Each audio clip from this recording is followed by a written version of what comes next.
Dhaka, the city of পাবলিকের toilet. কি শুনতে খটকা লাগছে? পাবলিক টয়লেট তো বহু শুনেছেন, বাট হোয়াট ইজ পাবলিকের টয়লেট? চলেন দেখাই। এই যে দেখেন, এই শহরে যে দেয়ালে করা হয় মত প্রকাশ, সেই দেয়ালেই প্রকাশ্যে করা হচ্ছে মূত্র বিসর্জন। এখানে মেট্রো স্টেশন, কারো কারো জন্য মূত্র স্টেশন। ওই যে স্কুল গোয়িং মা আর ছেলে প্রতিদিন এভাবেই লং জাম্প খেলে। এভাবেই ঢাকার যে কোনো পাবলিক প্লেস হয়ে যাচ্ছে পাবলিকের টয়লেট। চাপ আসলে আর মাফ নেই, দাঁড়িয়ে বা বসে পড়ে যেখানে সেখানেই। অথচ একটুখানি হেঁটে যেতে পারে পাবলিক টয়লেটে, কিন্তু না, যাবে না।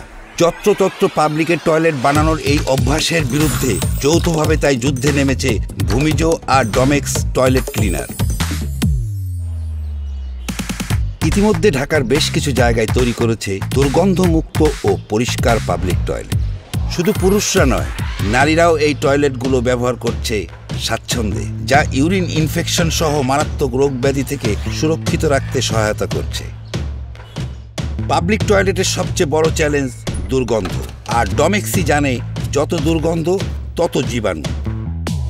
তাই প্রতিনিয়ত এই চ্যালেঞ্জ মোকাবেলা করছে ডমেক্স টয়লেট ক্লিনার। ডমেক্স 3 দিন পর্যন্ত টয়লেটকে রাখে দুর্গন্ধমুক্ত। তাই তো প্রতিদিন প্রায় 10,000 মানুষ নিশ্চিন্তে ব্যবহার করতে পারছে দুর্গন্ধহীন ভূমিজ পাবলিক টয়লেট।